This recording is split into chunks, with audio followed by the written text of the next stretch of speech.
Hi, in this video, we're looking at writing task 2. I'll first show you how to analyze the questions. Then we'll look at 5 different types of IELTS essays. And I'll also give some recommendations for test takers aiming for band 7 and above. Get your notes and a pen ready and let's dive in.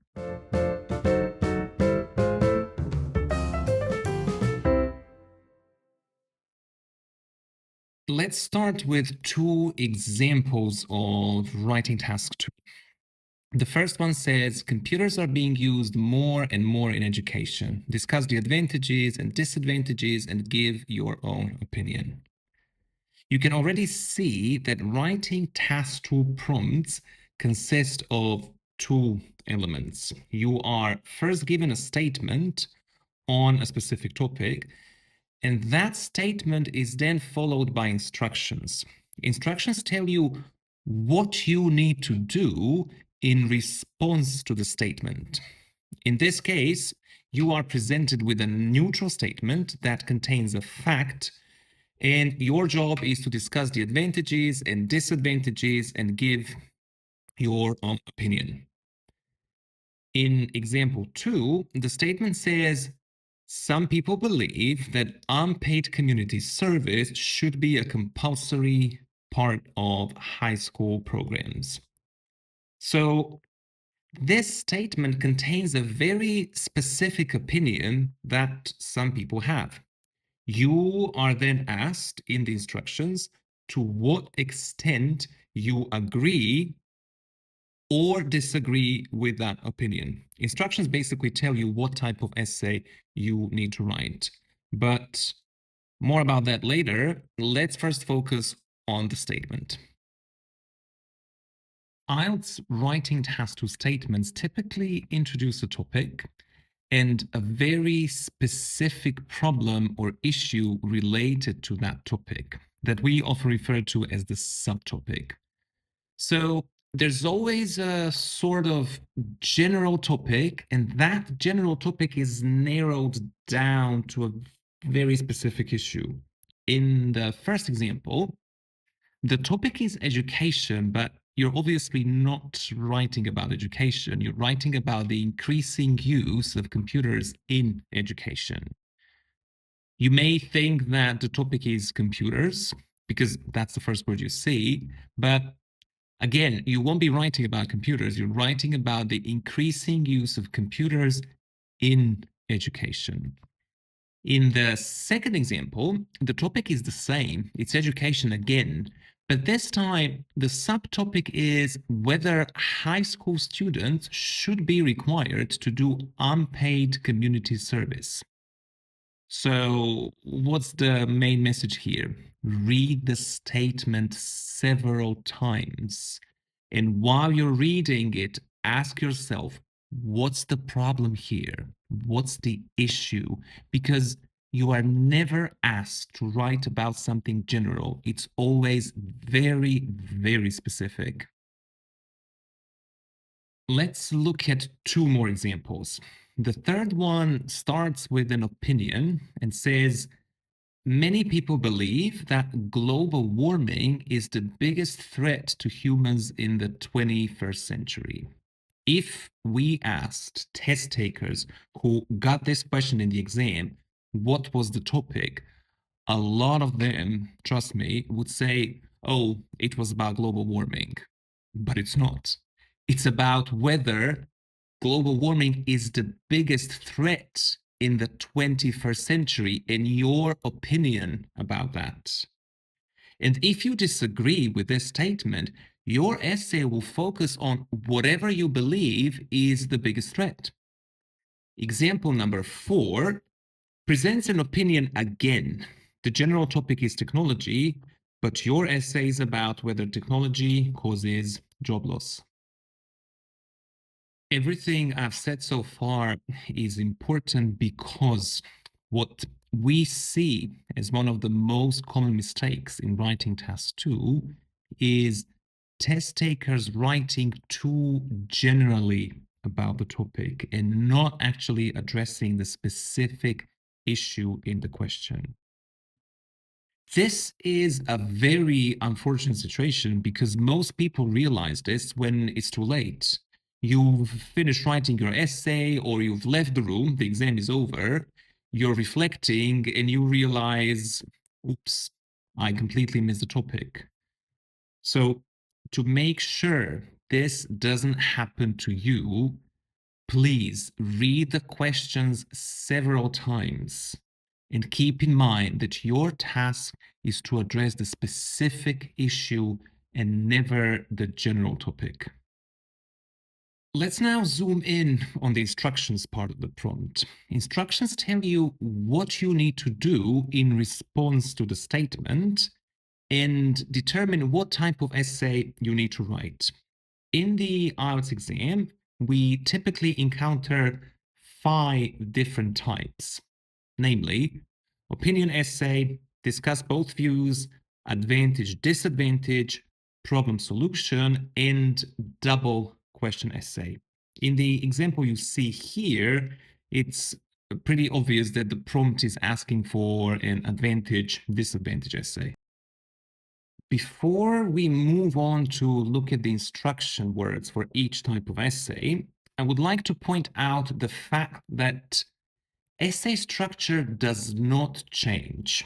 It doesn't matter what type of essay you're asked to write, they all have the same structure. You will need an introduction, body paragraphs, typically 2, sometimes 3, and a conclusion. It's always the same. Now, you might be thinking, okay, there are 5 types, but the structure is always the same, so how does that work together? Well, the type determines what goes in your body paragraphs. So, for example, if you're writing an advantage disadvantage essay, body paragraph 1 will be your advantages. Body paragraph 2 contains the disadvantages. Or if you're writing an opinion essay, body paragraph 1 is your first main argument. Body paragraph 2 is your second main argument. Let's look at each one of them in detail. We start with the opinion essay, and typically the instructions will say, what is your opinion? Do you agree or disagree? Or to what extent do you agree or disagree?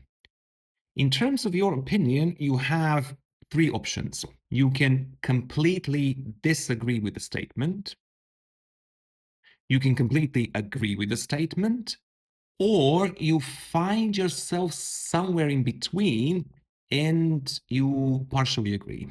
Your chosen stance is entirely up to you, as the focus is not on the opinion itself, but on how well you support your opinion throughout the essay.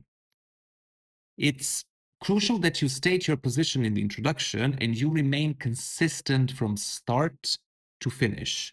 If you agree, every point you make should reinforce your agreement. If you disagree, then all arguments support your disagreement. And for partial agreement, you have to balance your essay with clear reasons for both sides. Here you can see how your position determines what goes in your body paragraphs. If you decide to completely disagree, then your first main argument goes in the first body paragraph, and the second main idea follows in the second body paragraph. The same goes for complete agreement. However, please pay your attention to partial agreement. In this case, you want to present why you disagree first, and then use the second paragraph to show why you agree. This approach helps your essay flow more logically because you first introduce the opposing viewpoint, analyze its weaknesses, and then present your own perspective as the stronger argument. It also makes your conclusion more impactful. By ending on agreement, your final point sticks with the reader and reinforces your position. Before we move on to the next essay type, here's a little task for you. Look at the 2 essays on the screen and decide which one is a typical band 6 and which one is potentially a band 7 essay. Focus on the length of the body paragraphs. There's no need to zoom in. You're not supposed to read anything. Now you might be thinking, how can I know that without reading the text? And my answer is, it's actually really obvious, and it will become obvious to you very soon. This just goes to say that IELTS teachers and examiners, of course, know a lot about your essay without even reading it. The one you see on the left is a typical Band 6 essay. Why? How do we know that? Let's read the official criteria for Band 6, and we are looking at task response.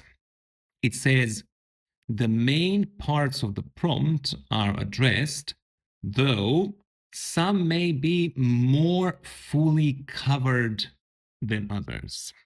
And you can clearly see that the first body paragraph in the essay on the left is longer, which means that the second argument is not fully developed. The second paragraph is half the size of the first one. On the other side, in Band 7 and above essays, we find equally developed arguments. You can see that the paragraphs are of very similar size.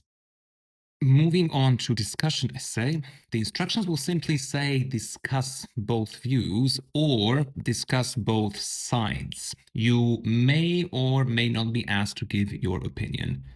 In case you are, it should be in your introduction. Here's an example. Some people think that the best way to reduce crime is to give longer prison sentences.